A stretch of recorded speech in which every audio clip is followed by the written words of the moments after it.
This is Lynn Fraser with the Killaby Center for Recovery and the Radical Recovery Summit, and I'm so happy to be here today with Justin Michael Williams, a songwriter, singer, and a meditation teacher, a yoga meditation teacher.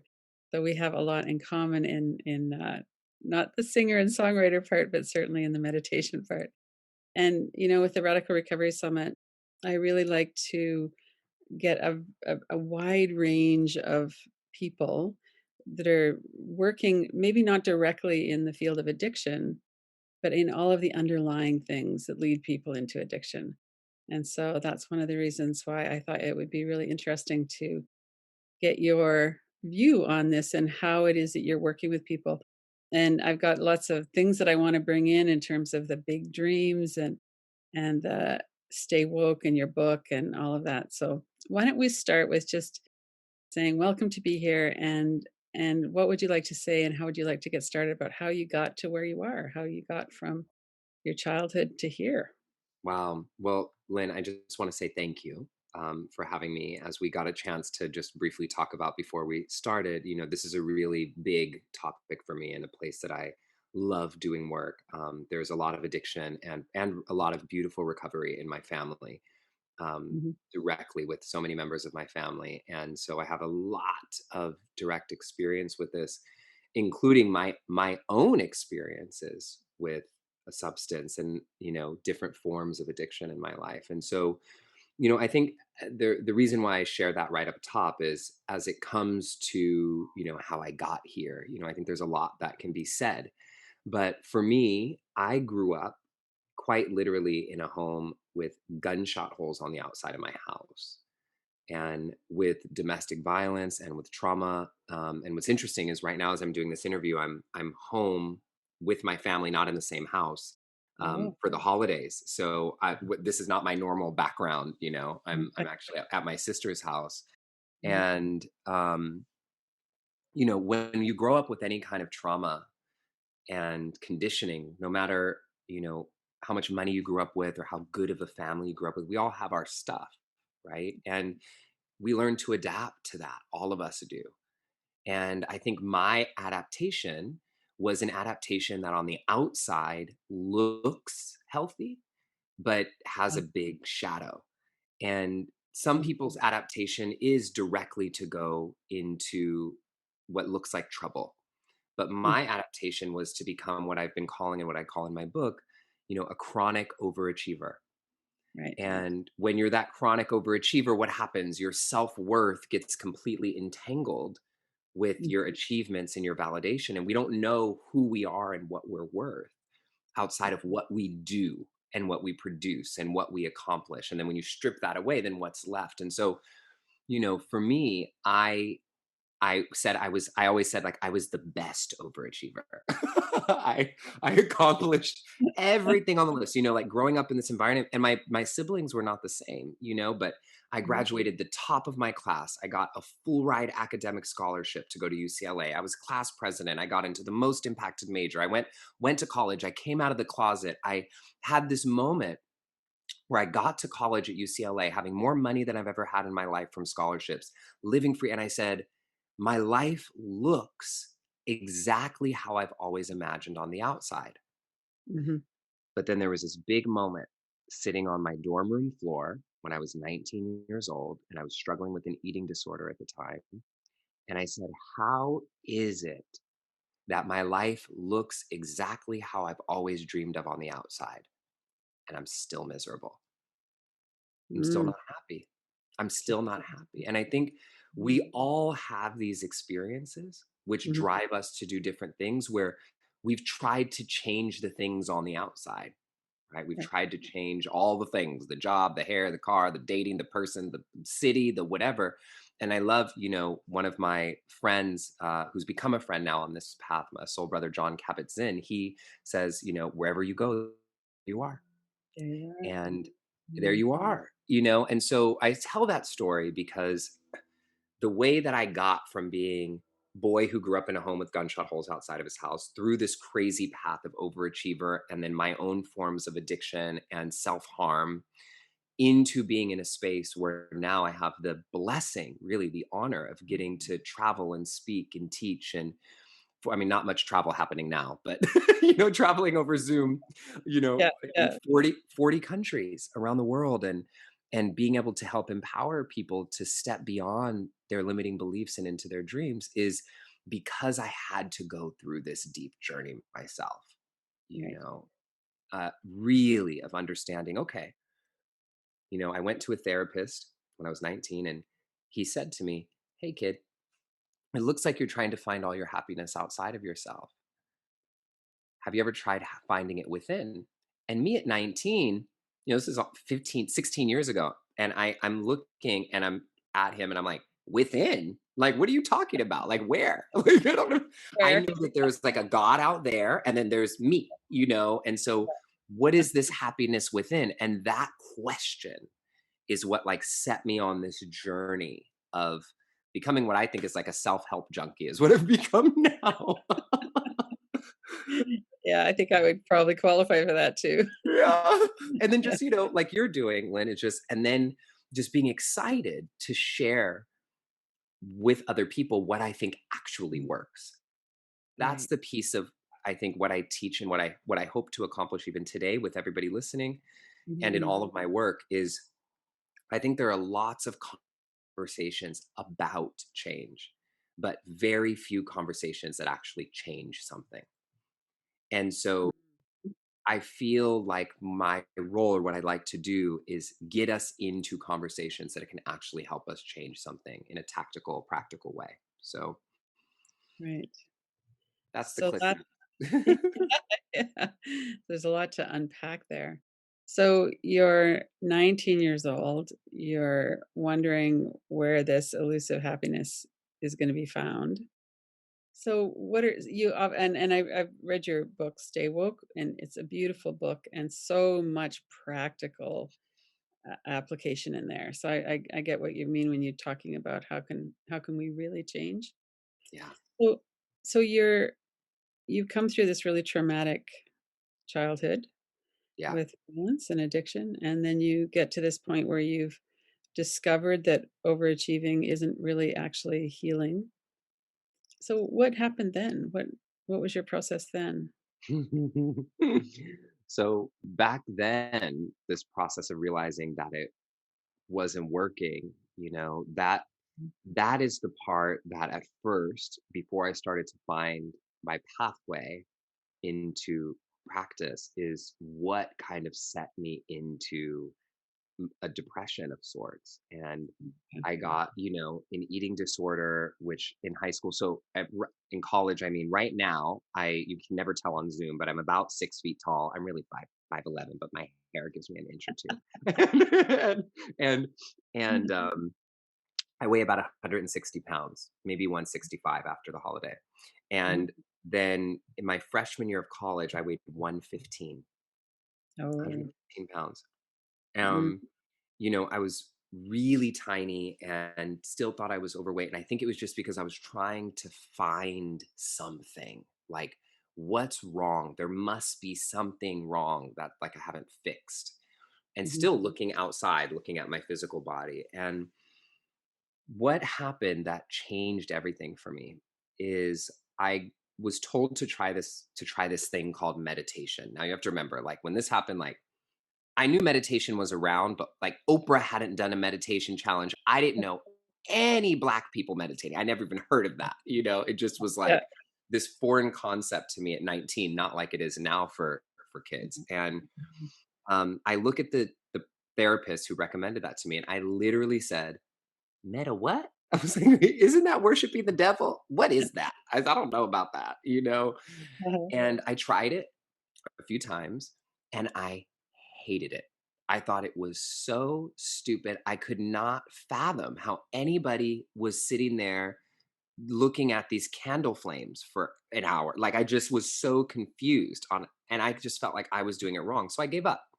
Mhm. And then one night I went to this party. This is actually not in Stay Woke. And it was one of the things, the stories that had to get cut just for word count, but it's one of my favorite stories. And so I go to this party and I sit down next to this older gentleman. Now I'm in my early 20s, and this older gentleman sits next to me and he leans into me and he goes, "Hey, young man, how was your day?" So just give you the picture. I'm like freshly out of the closet, like 20 years old. Like I Yeah. had my hair in like a ponytail. I think my eyebrows were done. I was wearing like a hot pink shirt. And like this is like a late 60s older white guy in like cargo shorts, and like Okay. I think a coexist t-shirt he might have been wearing at the time. And when they had like all the little logos or All the whatever. symbols. Yeah. Yeah, all the symbols. And so he leans in, "How was your day?" And I said, "Oh, it was okay." I said, "I went to this meditation thing, but I hated it." And I lean into him and I said, "Have you ever heard about meditation?" Little did I know, I'm sitting next to one of the world's most renowned meditation teachers and scholars, Sanskrit scholars named Lauren Roche. Uh-huh. And can you just imagine my little ass like, "Have you ever heard about meditation?" you know? And he goes, "Well, I have actually." And so he Yeah. starts asking me questions. He didn't tell me he was a teacher. Mhm. He just starts asking me questions. Why? And I start telling him about how I grew up and telling him about this happiness within and telling him about my trauma.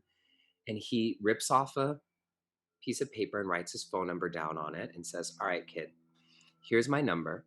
If you want to learn to meditate, meet me at the beach at the end of Ocean Park Boulevard in Santa Monica tomorrow at 9:45."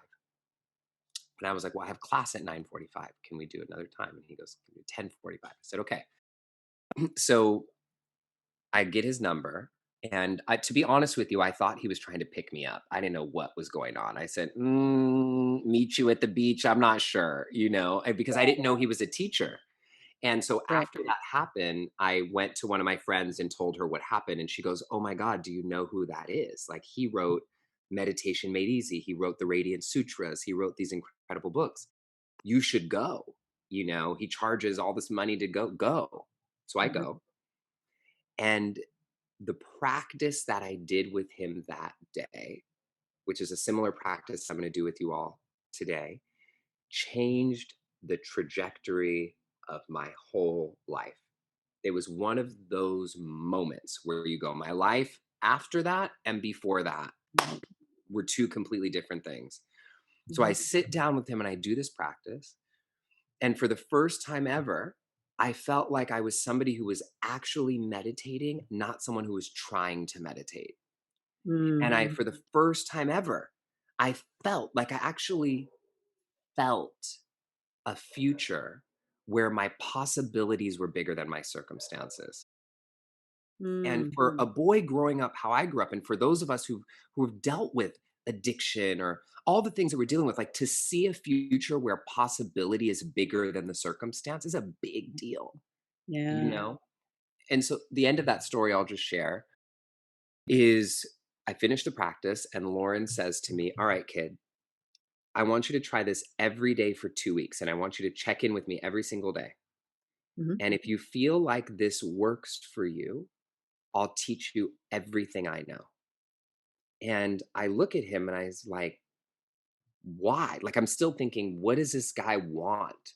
And I'll Right. never forget these words that he said. He said, "In all my 40 years of teaching, I've never come across somebody who looks like you and who's gone through what you've gone through, who's been interested in this practice. And one day, I think there are going to be people who need to hear your voice who don't need to hear mine." That's And beautiful. I said, I think I was a stupid kid. So I was like, "No pressure," or something stupid like that. But the rest is history. I ended up apprenticing with him for 3 years, traveling, speaking, teaching. And then the moment came, for my voice to be shared. And that's led to, the work that I'm doing right now. Mhm. Mhm.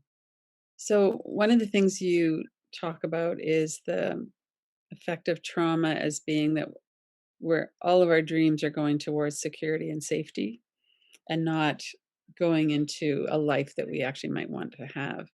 Can you talk about that a little bit? Yeah. So when we grow up with any form of trauma, this is so interesting. I was just talking about this with a friend last night. Okay, I'll give it with this example. So oftentimes, our traumas create this drive in us to sometimes get away from it. So like growing up in a home with gunshot holes outside my house and growing up poor and growing up with domestic violence, like my only dream as a kid was like, I'm going to get out. Like I'm going to get away from here. I'm going to be successful. I'm going to make a lot of money. I'm going to do this and do that.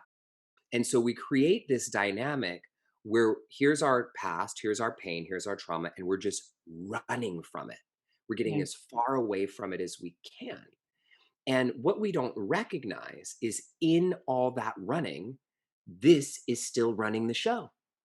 Right. This is still what's in control, right? Mhm. And so it's so hard to face at that moment. Like we think about people who say stuff like this, like, oh, when I was a kid, I never had nice shoes.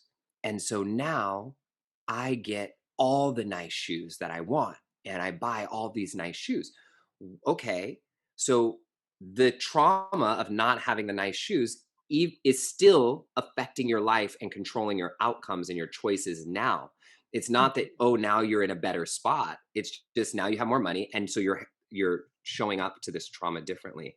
Am I Mhm. making sense right now? You're Absolutely. tracking Yeah. me? So Mhm. so it's a really tricky thing to look at. And so what I tell people, and it's hard and it takes resilience, but I know everybody listening here has the capacity to do this, is what we actually have to do after we've done all this running is turn around and face it. And Yes. what are you here to show me? How can I heal this? How can I do it? Because when we merge with it, when we merge with that childhood version of ourself or that younger version of ourself that needs love and needs care, when we merge with it, we can't be there for it Mhm. because we've become it. Right. And the only way to be there for it is to be with it. And so the two ways that we often approach this is we're either running as far away from it as we can, which is not being there for ourselves, or we Mhm. merge completely with it and we can't see the difference between us and it anymore. And that Right. still is there's still two unhealthy forms of attachment.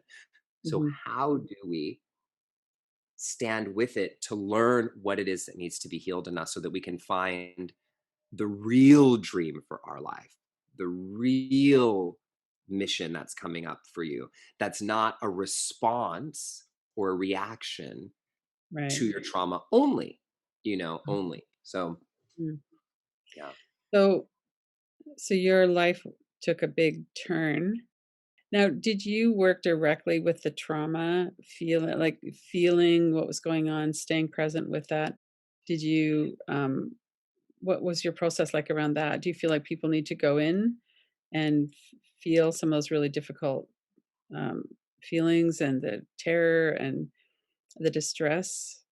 Yeah, Or, yeah, I do. experience And too. and Mm. I avoided it so bad. Like I became for a while, for a long while, one of the people who just was all about love and light.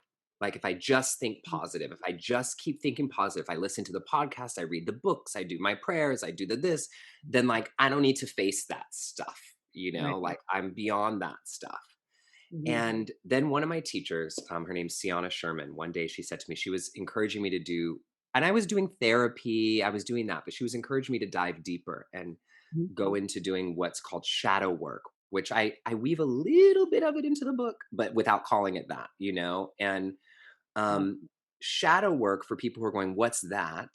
It's the things that are controlling your life from the background without you realizing it. So it's Right. the example of now you're buying all the nice shoes and you think that means that you've overcome your thing, but actually that trauma is still controlling you. It's Yeah. another way of thinking of it is the puppet strings. Like it's the puppet Mhm. master that's controlling the strings. And so when we do shadow work, we cut the strings and we gain our freedom.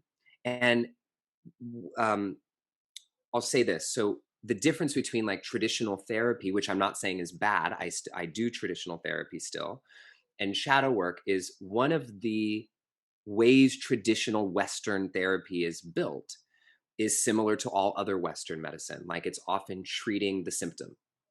And Right. so you come to therapy with what? You come to your therapist and you tell them what you're aware of as a problem. But what shadow work is working on is what's not in your awareness that's creating all these damn problems in the first place. Right, You exactly. know? And Yep. so that's the difference. And so I was avoiding it. And one of my teachers said, "Justin, the bigger the light, the bigger the shadow it casts." And I went, "Shit, I probably have a big shadow." You know?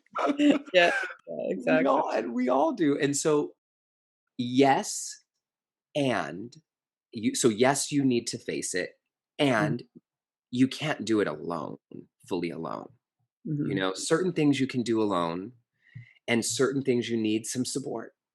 mhm, And I need support. Like, I can't even, with all the capacity and stuff that I have, I can't even do it all alone sometimes, many mhm, times.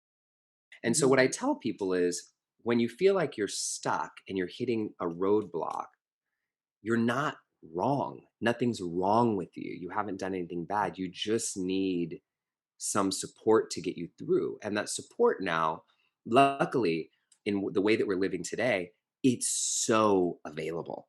oh, It absolutely. it's Mhm, more available than it's ever been before. And summits like you're doing, Lynn, and podcasts and books and group coaching and uh, group therapy and there's so many things. Um, mhm, so anyway, I think in I'll close this section by saying, when we turn toward our pain instead of running away from it. And I know we have to do the running away first. It feels like almost what's required first. We have to mhm, run away. And that even sometimes is helpful because it gives us a distance to see it. And so, but when you mhm, turn back toward it, that's when you can look at it as, this pain is actually a flag. It's an indicator, it's a marker in the ground that's showing me this is where I need to grow. This is where I right, need to learn. And when you learn and grow in those areas, that's when your life, it just unlocks. The mhm, cycles stop. And yeah, anyway, I can go on and on about that part, but mhm. I'll stop. Well, and I'm trying to think of the direction to go from here because there's so many places we could go with this. But let's go with community for a minute and not doing this alone and go into social justice, racial inequality. You talk about that as well, and how the intergenerational standing on the shoulders of people that have come before, and that this is the time now that we need to take this seriously and do this work. So Yes. maybe you could just expand on that a little bit. We're in a really fascinating time in history right now. Mhm, Fascinating. mhm, And what's so fascinating about it is, and I've talked to a lot of mentors and friends who were very active and around in the classical civil rights era, in the mhm, 1960s in the US. And they all say, this does not feel like that. This is mhm, different. This is something completely different. And the reason for that is we are the first generation, and by we I mean all of us here together on the planet right now. Like, we're the first generation with the opportunity to even do this work at the level that we are doing it. This is mhm, the first time in history there's New York Times best-selling books about race mhm, on the list for 5 months straight. mhm, And entire research institutions and programs and all the things that we have in social media to have this discussion at the level that we're having it. And so what I say is, this is our responsibility to be what Layla Saad so beautifully calls a good ancestor. mhm, This is our chance to be a good ancestor and to come together, because our ancestors, all of our ancestors, like, most of them didn't have the opportunity to think about mental health and manifesting and life purpose and mhm, no, none of that stuff. Like, just trying to survive, just trying to create the possibility for the future generation. And guess what? We are that generation. Like, right, we mhm, are. And so I think a lot about this word liberation. I have a program that I've just got done hosting and that will be happening again in 2021, called the Liberation Experience, really uniting and bringing people together across divides to learn how to have these conversations and come together in community for people who really believe in the possibility of coming together and creating change and uniting. And when we first start the program, the liberation experience, we talk about this word liberation and what does it mean? Because it's a word that gets thrown around a lot these days. Yeah, it does. Yeah. And liberation, if you look it up in the Oxford Dictionary, means both becoming free and setting free. And Oh, so it's fascinating when we think about it that way because we think so much about our personal liberation, our personal growth, our personal mhm, self. But the impact that that has, if we look at like an infinity symbol, on our possibility for setting others free mhm, is humongous. And this sounds very theoretical, but just in a very practical way. One of my favorite quotes is from a woman named Sheila Marie, and it says, "What doesn't heal repeats. What mhm. doesn't heal repeats." It Yeah. just keeps going. It's going to keep going in your life in cycles and cycles and cycles with a different person, a different boss, a different partner, a different something. And if you Mhm, don't heal it, guess who gets to heal it? Your kids, your family, your this. It just keeps going.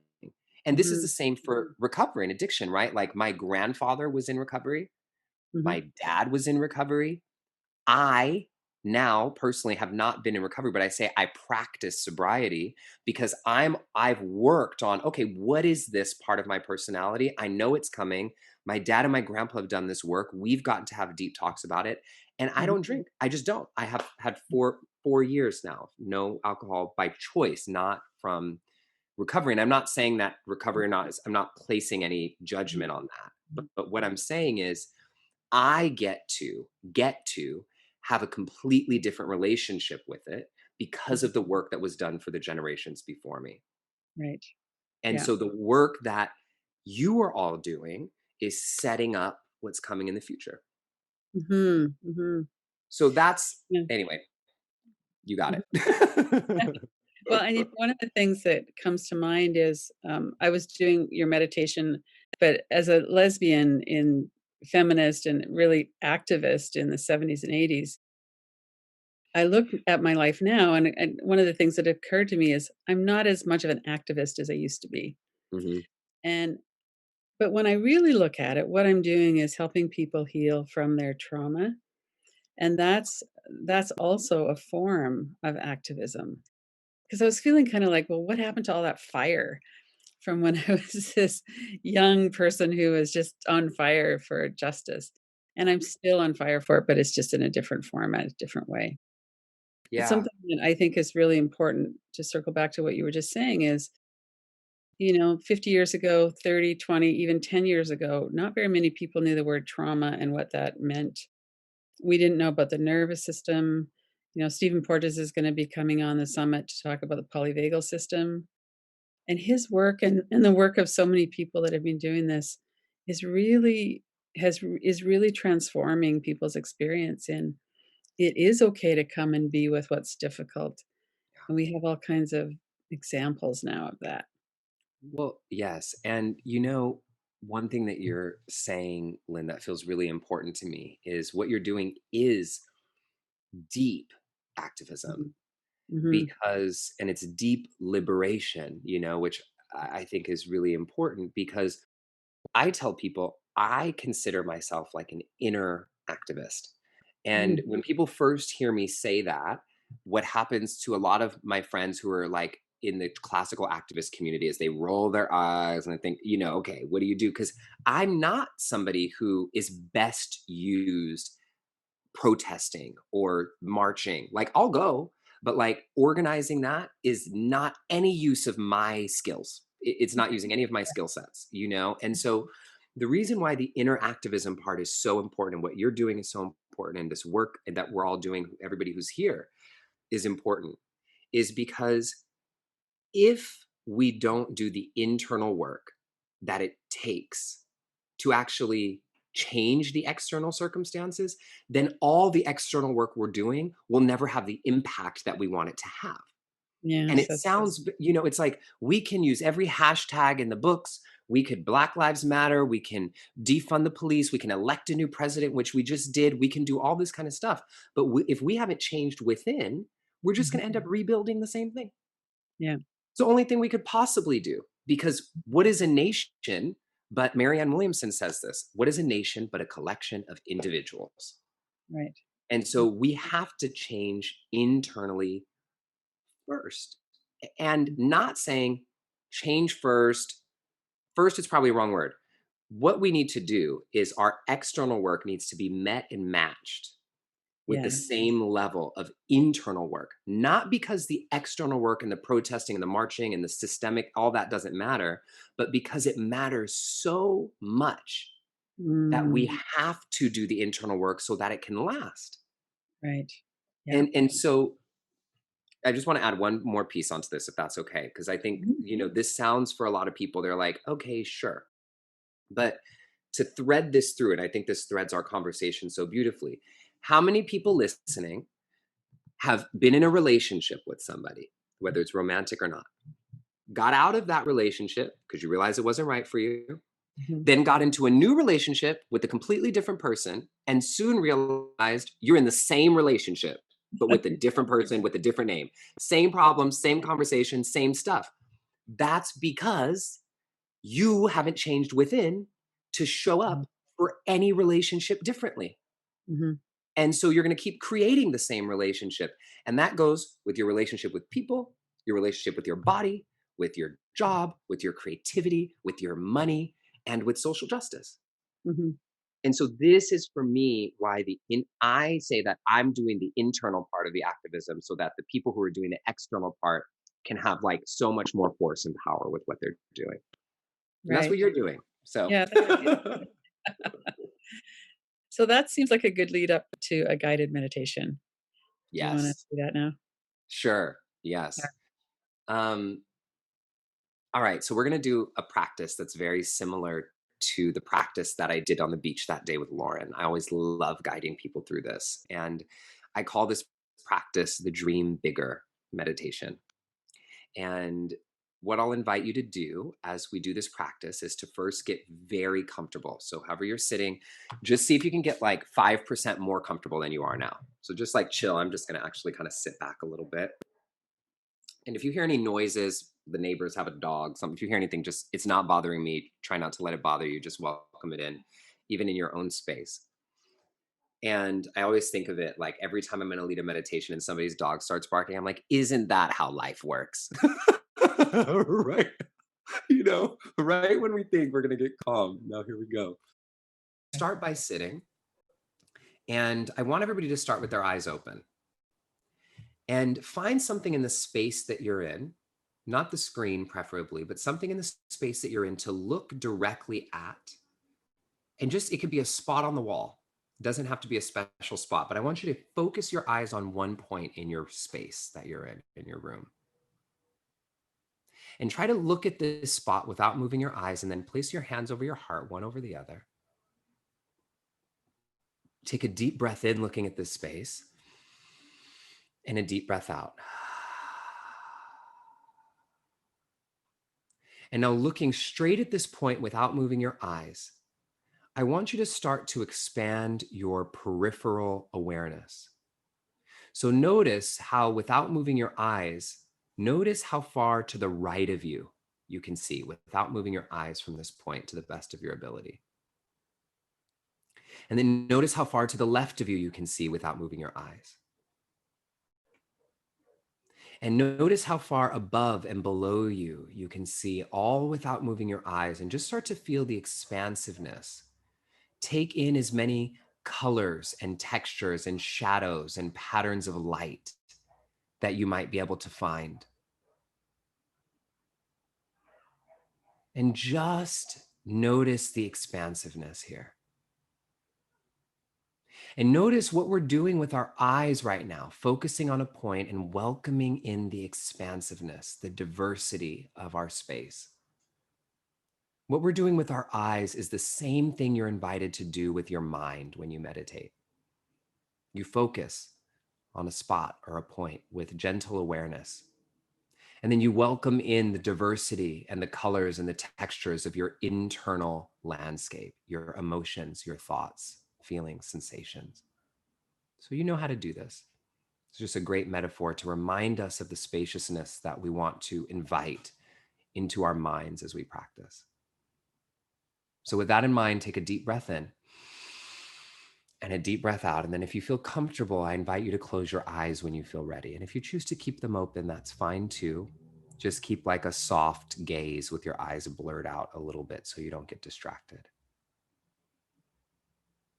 And see if you can soften into your body just 5% more.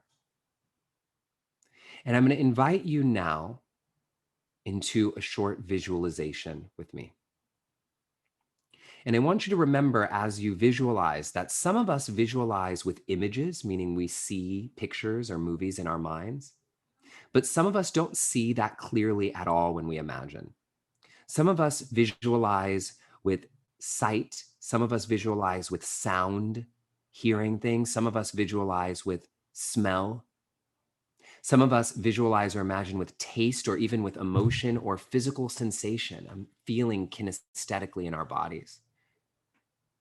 So when I say imagine an ocean, you might see the ocean, but you might not see it at all. You might feel the temperature of the waves.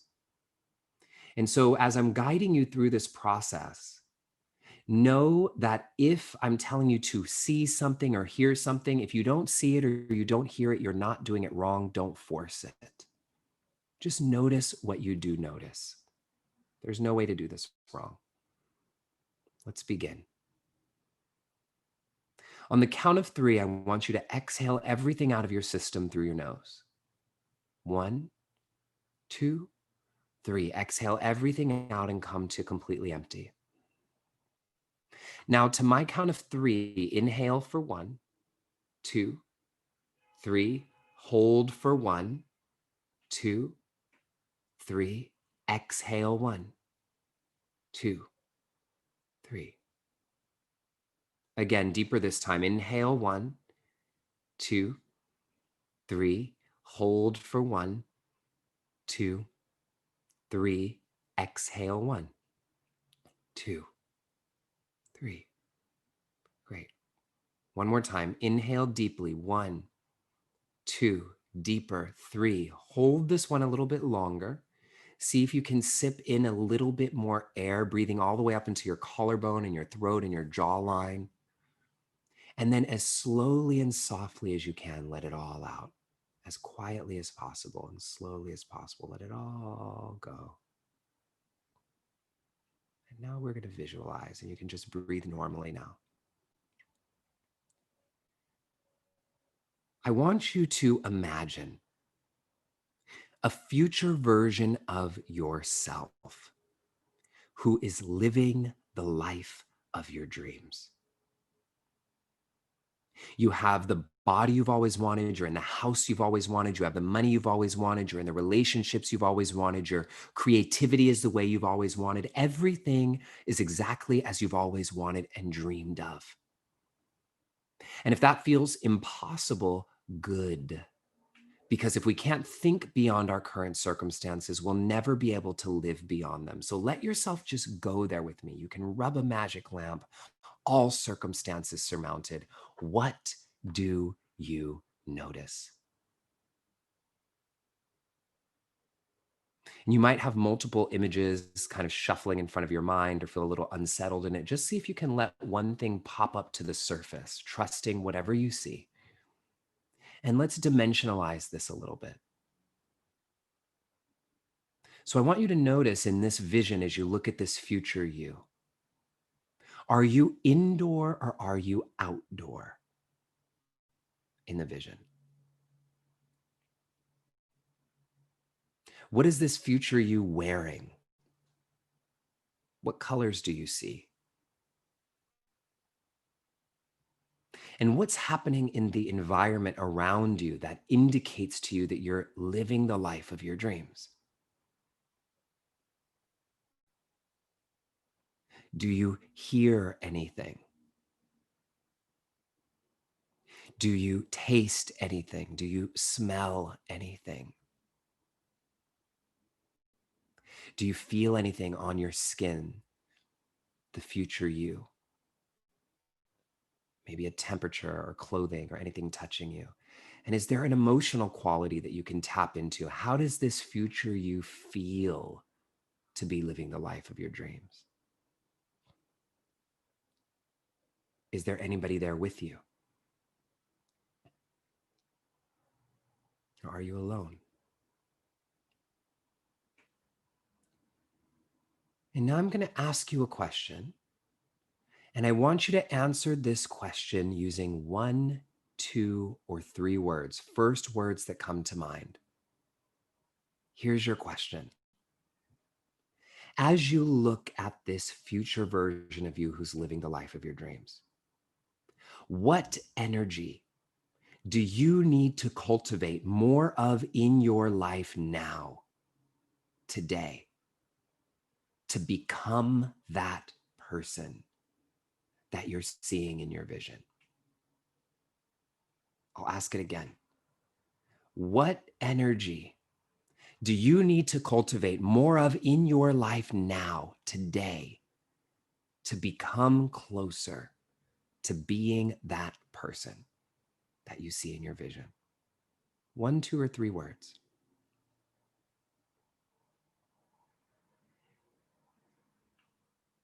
And for the next few breaths, just repeat those words or that word in your mind, however many words it is. And imagine on your inhale, you're inhaling the energy of these words.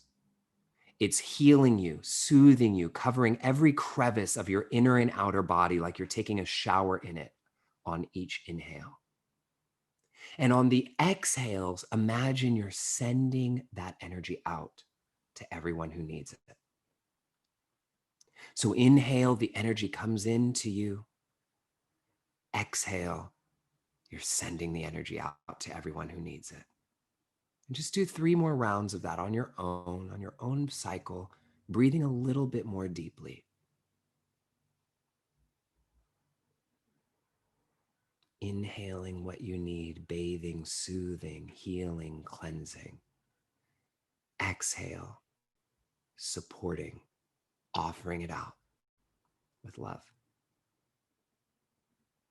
One more breath. One more breath in. And when you exhale, go ahead and start to come back. And when you feel ready, open your eyes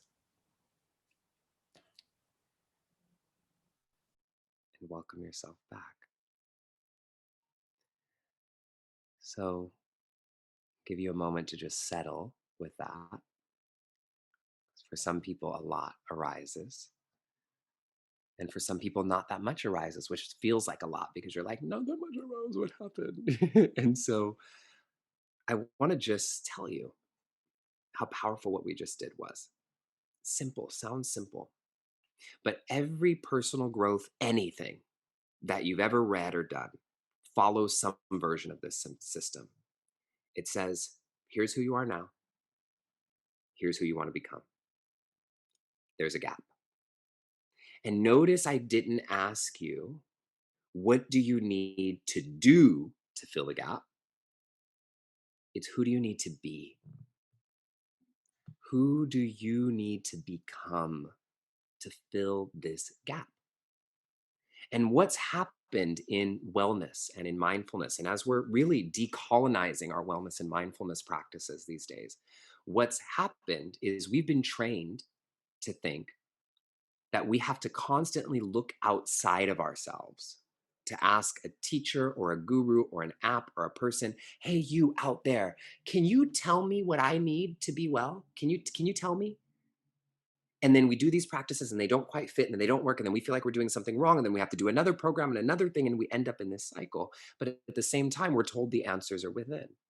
Mhm. And so, what every single person doing this practice right now proved is that you know what you need. You know what you need. Mhm. And so, I don't know, Lynn, if you don't mind sharing what words might have come up for you. Creativity was the first word that came up. That's beautiful. And Mhm. so, what I tell people, and this is a very shortened version of a practice that I do in my book, But what I tell people is creativity is your word. And for you to become the highest expression of you, what you need to infuse into your life is creativity. Now, somebody else's word might be peace Mhm. or might be confidence. And so, if I'm guiding all of us through a meditation that's a peace meditation, is it going to be harmful? No. Is it going to sustain you, Lynn? Nope. Because what you need is creativity. And just like for me, like there was a moment in my life, like before I'm going on stage, like what I need is like power, radiance, energy. And if I not peace, you know what I mean? Relax. And so I'm not saying anything's wrong with peace. I'm Yeah. just saying that everybody has what's called a unique energy signature. And Mhm. it's the energy that you need to cultivate in your own life. And how is this activism? How is this liberation? It's because as you cultivate that in your life and you become free, you can then set others free. Right. Right. And so Hmm. that's how it That's works. And so, powerful. yeah, Mhm. people can use these words just like we did. I cover a lot of different ways in my book, but one of the Mhm. simplest ways that we just did right now, you could do it for 2 minutes. You think, what is the word that I need? And you just breathe it in 5 breaths. That's Mhm. a start. That's a start. Mhm. And if Mhm. you do that before a meeting, before a difficult conversation, before you go into anything, I promise you, who you show up as will be different. Mhm. And so that's how we change not just what we do, but the outcome of what we do by Right. changing who we're being. Mhm. And it's very personal. Yeah. Yeah, for sure. So let's talk about how people can get engaged with your work. You have a beautiful website, the Stay Yeah. Woke, kind of the way it mirrors the book as well. All kinds of free guided practices, very interesting ones. It never occurred to me to kind of look in meditation at some of the things that you're looking at. So I was really fascinated by some of those. And you have a beautiful voice for leading meditation as well. You have Oh, that thank you. safety that people can kind of settle in with. So how do So people what are you offering that people could get engaged with? yeah, so there's a couple ways. So the book is called Stay Woke, a meditation guide for the rest of us, and that's everywhere. You can find it anywhere you can get a book, you can find it. And so if you search for that. And the Mm, second thing is if you're not ready to go into that, if you just go to my website justinmichaelwilliams.com, I have free teachings that are up every single Sunday on my blog that you don't even have to sign up for. You just can look, it's there every Sunday.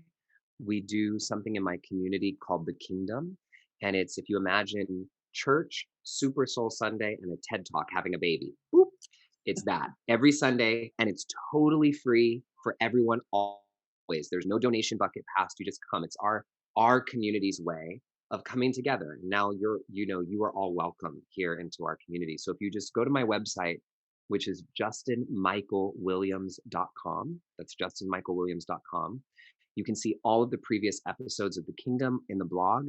And you can also just click on the Kingdom in the menu bar and join us live online one Sunday morning, depending on where you are in the world, if it's morning or not. It's at 11:11 a.m. Pacific time, so you'll have to adjust that for wherever you are. And I'm here. I think one of my biggest things is I am committed to bringing people together and to making sure that these tools are accessible. And so, mhm, if any of my programs you want to join, I have scholarships for every single program that I do, full scholarships for every single program that I do. If there's anything that you want to see, I have hundreds of meditations online, hundreds that are mhm, free for everyone. And so just use it, grow, change, and help set yourself and others free. mhm.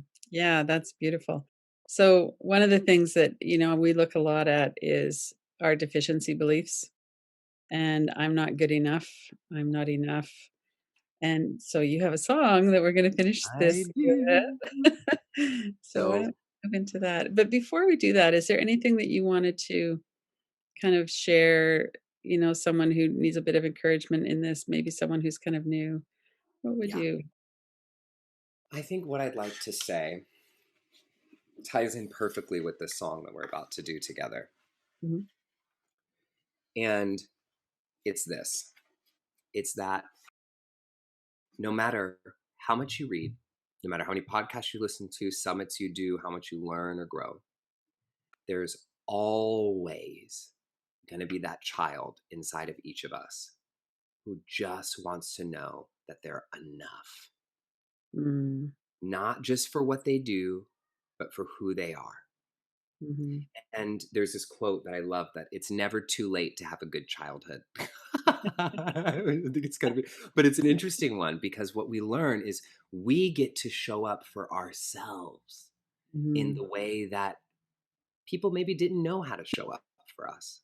So when you come across these moments in your journey where you feel like you're not enough, where you feel like you've hit a rough patch, where you feel like you're not sure what to do, know that every single bump in the road is showing you how to find your way back to center. And you just get better at it and better at it and better at it. And what all the studies show, and this is not even woo woo, this is like, and I could be a little woo woo, but this is not woo, this is science. They've shown that when people are trying to form new habits, it doesn't take 21 days, it doesn't take 40 days, it's all a rumor.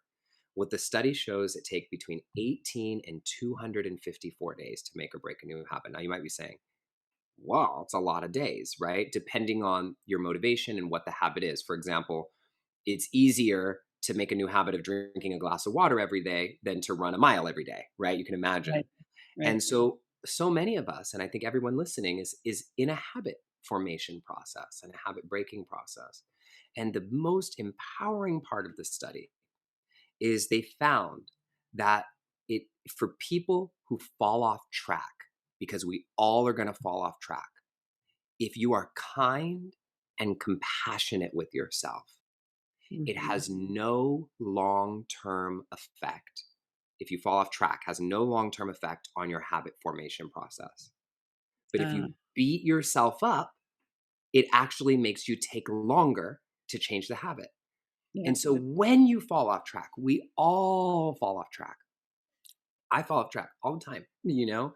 It's, how can you show up for that child? How can you show up and say, I got you. I'm doing the best I can, and let's show up again. I'm not Mhm. giving up on you.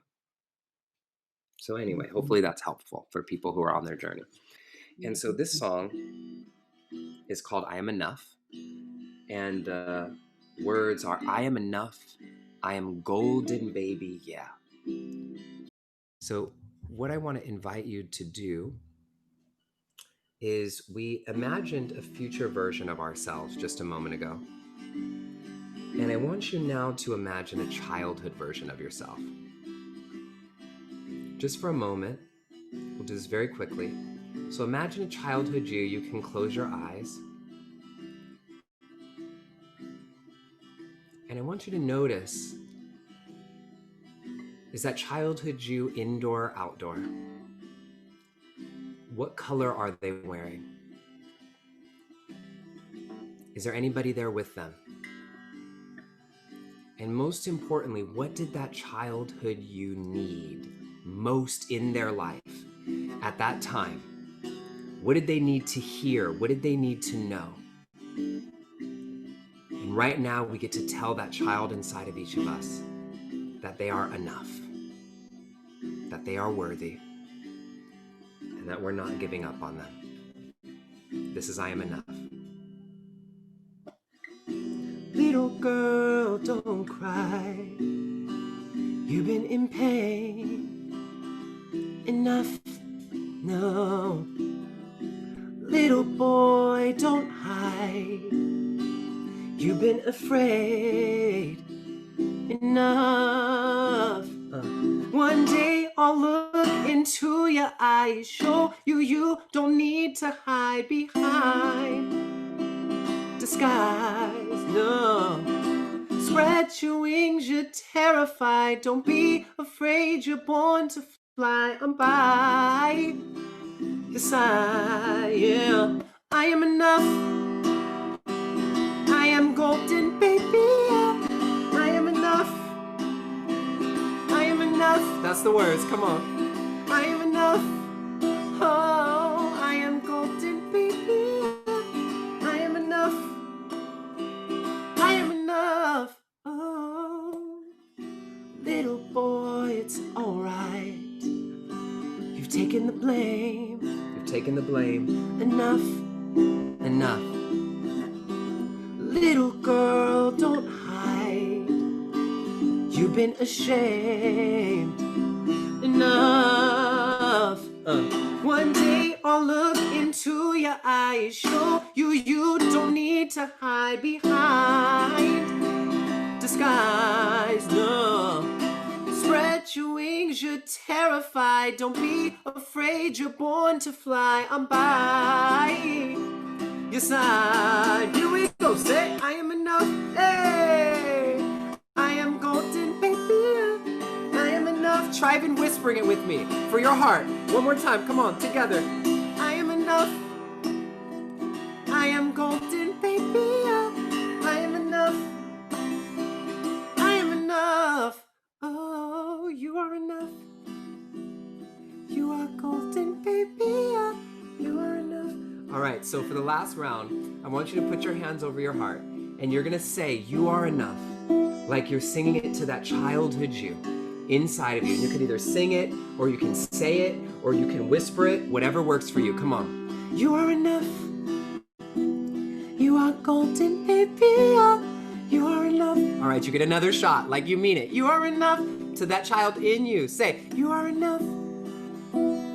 You are golden, baby. You are enough. Last time, we're gonna go till we are enough. We are enough. Hey, we are golden, baby. We are enough. This is our moment. We are enough. This is our time. We are enough. Oh, we are golden, baby. We are enough. All of us in the world, everybody together. We are enough. Come on. We are enough. We are golden, baby. We are enough. We are enough. Oh, we are enough. We are golden, baby. We are enough. We are enough. No. Ooh, I am enough. I am enough. All of us. You are enough. You are enough. Together. We are enough. So just feel that in your heart for a moment. Feel it reverberating through you. Like a meditation. And as you let your visions and your dreams expand, I want you to know that no matter who you are, no matter who you love, no matter how much money you have in your bank account, no matter what color your skin is, that you are enough. You are golden, baby. And I love you. So thank you so much for having me. Oh, that It's was really an amazing. honor. Thank Yeah, you. that was incredible. Thank you so much for being here. Thank you. And thank you just so much for the work that you do in the world. Thank you for the work that you're doing, Lynn, and thank you for everybody listening. May you continue to rise and free yourself and free the world so that we can be the good ancestors that we were put here to be. I love you all so much. You're doing great work, and I can't wait to continue connecting with you all and see you somewhere else along the path. Bye for now. Welcome to the 2021 Radical Recovery Summit, presented by the Kilby Center for Recovery. This is Lynn Fraser, your moderator. This year, our theme is Feel It, Heal It, a new paradigm of recovery, featuring a diverse group of thought leaders and innovators, people who are working on the ground in the new field of addiction recovery. Go to radicalrecoverysummit.com to sign up and watch free.